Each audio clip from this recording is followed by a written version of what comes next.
নারায়ণগঞ্জের রূপগঞ্জে হিজড়া পরিচয় সড়কে চলছে অবাধে চাঁদাবাজি। অতিষ্ঠ সড়ক ব্যবহারকারী যাত্রী ও যানবাহন চালকেরা সমস্যা বেড়াজাল থেকে মুক্ত হতে পুনর্বাসন একমাত্র পথ বলে মত স্থানীয়দের। কাজ পেলে চাঁদাবাজি ছাড়তে রাজি অভিযুক্তরাও। মাহবুব আলম প্রিয় রিপোর্ট জানাচ্ছেন সিরাজুমনি শুভ।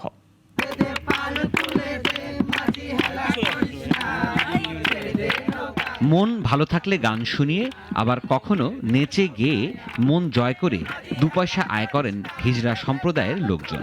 সাধারণত এভাবেই আমরা চিনি হিজড়াদের, কিন্তু বর্তমান পরিস্থিতি একেবারেই ভিন্ন।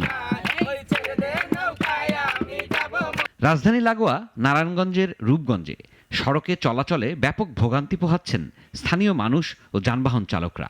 কারণ সড়কে চলছে হিজড়াদের অবাধ চাঁদাবাজি। যানবাহন আটকিয়ে আদায় করা হচ্ছে মাসোয়ারা।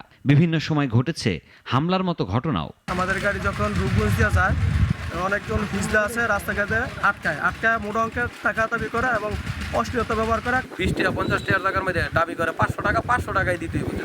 গাড়ি থেকে আমি কইয়া দিছি 100 টাকা 50 টাকা নিবি, জুলুম মহিলা এত পয়সা বড় লোক 200 টাকা নিবি, ওরা 500 টাকা চাই কেন? আমি কয়ে দিছি আমার এসব টাকা লাগে না।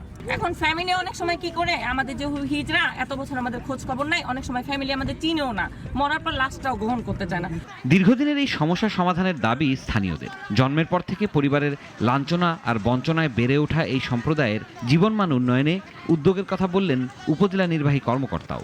আমরা এখানে চেষ্টা করছি 5টা গ্রুপ যারা রয়েছেন তাদেরকে নিয়ে, আমাদের একজন প্রেস ক্লাবের সভাপতি, তাকে আমি বলেছি যে একটা বক্তব্য রেডি করতে, একটা সেমিনারের মতো আমরা করব, তাদেরকে মোটিভেশন দিব যে মানুষের কাছ থেকে তারা যে সাহায্য নিচ্ছে সেটা যেন আরও পজিটিভ ওয়েতে নেয়, যেন দুর্ব্যবহার না করে।